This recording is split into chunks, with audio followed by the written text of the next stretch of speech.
Mr. Wallingsford's comments. I think he presented a very good case in recognition of the shortcomings of our information technology offerings and capabilities within the city.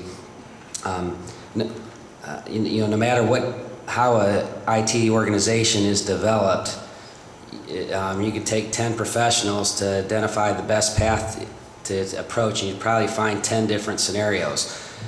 We looked at many iterations of how to approach the information technology in the city. There were numerous other scenarios, some with more, some with less individuals. This was done in consultation with ACS, our major provider of our utility software. They do a firehouse software in the fire service. We do a great deal of work with them. They're out of Minneapolis, one of the largest computer IT consulting firms in the nation. We consulted with them on job descriptions, on wages, comparable wages in other industries, taking into account our longevity package. All of these things we're taking into account. We sought the greatest amount of help from the Lorain County Community College and their information technology department, their training program. All of those were consulted in coming up with this. Now, part of the package as it's presented, these various positions and the job classifications and job descriptions give us the greatest flexibility. We believe, it's particularly when hiring people in the information technology, there are those that will come with a certain resume and will have certain expectations of their capability, but this allows us some latitude based on the capability of individuals as well as the demands within the departments that they're assigned to. We're all consumed with a great deal of discussions about the national economy, and one of the strongest segments of the economy right now is information technology, internet activity. It's one of the strongest parts of the economy right now. While businesses are tightening up, they're circling the wagons around their information technology. That is one of the cores of how organizations are able to do more with less. So we're right in line with how organizations across the country are handling things now. I will say this also, it's important to recognize, is that, as I said earlier, anytime we do any hiring, it's with extreme caution, prudence, and we're in no hurry to fill these positions. There's a process that has to go through the union. Number of these positions will likely be within collective bargaining, and we're going to have to go through a collective bargaining process very likely with some of these positions. There will be a number of weeks if this legislation is passed before we'll even be in a position to be able to hire these spots, and we will certainly take it into account as it relates to other employment in the city. So this legislation simply being passed does not mean the next day that we're going to go out and hire, because we will not. This will be a cautious, careful process. But when it comes time to take action on this activity, this is the most cost-effective way for us to provide these services to our residents. It won't eliminate overtime. We didn't say it would, but we said it will reduce the amount of required overtime that we have to maintain our systems. Yeah, I won't go further because this has been repeated, most of this many times. Thank you, Mr. President. Okay, we have it, Mr. Tanner. Yeah, but Mr. Mayor, if you could answer this for me. Did we not, and I signed the letter as well, stating that our income tax, how bad it was needed in that. If it passed, it was told that no extras, nothing, to just status quo, just keep us where we're at and on the right path. Okay, it passed.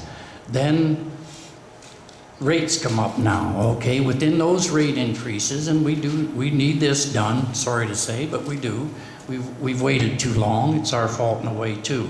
But we need rate increases in that. Well, in those rate increases now, there's monies attached to every department that's going to for labor, for benefits, and everything else coming out of that money.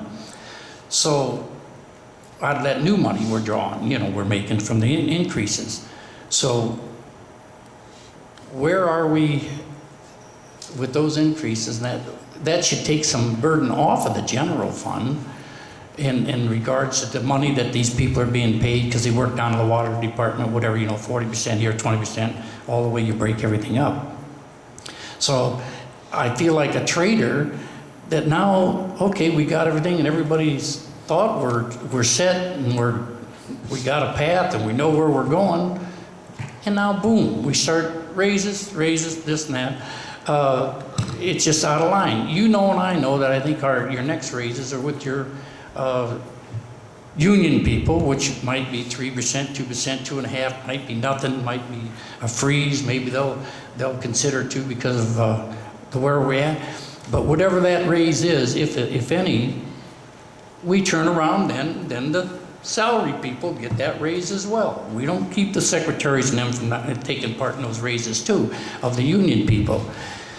So these people in these jobs, or even if they're not in these jobs, their own jobs, they'll get a raise then too. Now you're giving me a raise of say 2.5%, 3% on $50-some thousand. Now I'm making 60-some thousand you're gonna give it to me on now. That's a bigger raise than the raise that I was even supposed to get. That upped me twice. And again, you gotta take into these people's jobs and the way things are today. These are good people, don't get me wrong.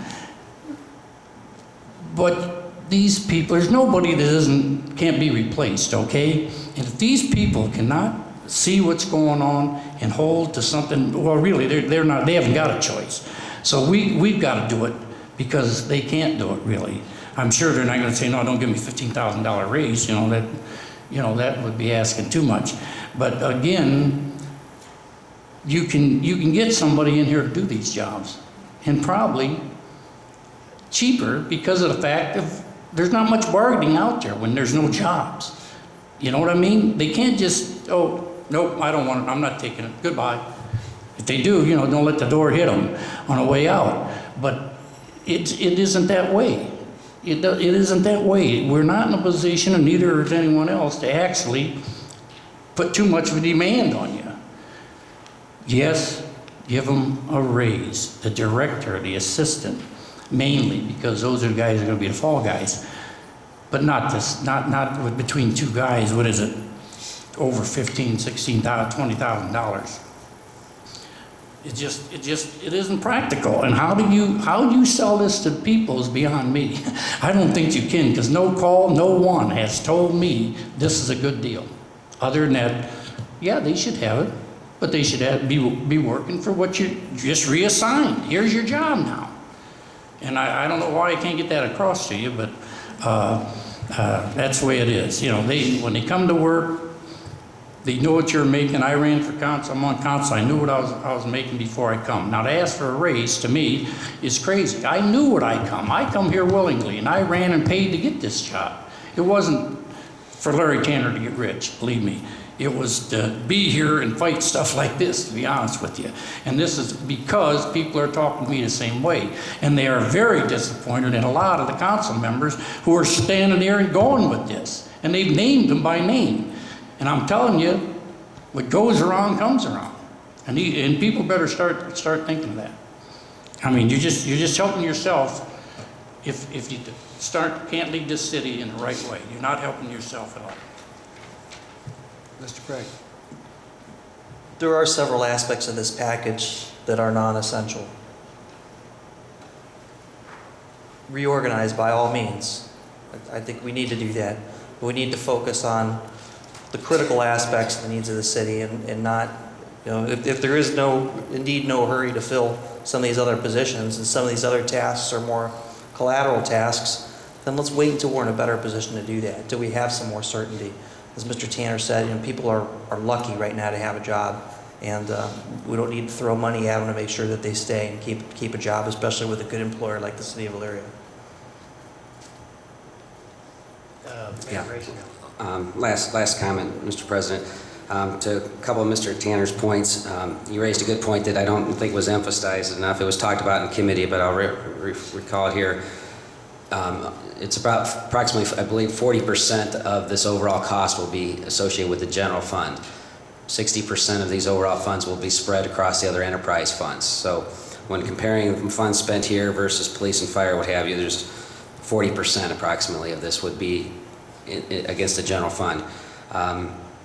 Case in point here, we received calls from, at least one calls, I don't know if there were others, from the prospective fire management audit companies, and they were looking for information to to help them better prepare their proposal. And there was a lot of data that they were asking about our department to help them get an understanding of our department data that we do not have because we're not oriented for that information. And data can save lives, and you know, to put a price on that, you can't do that.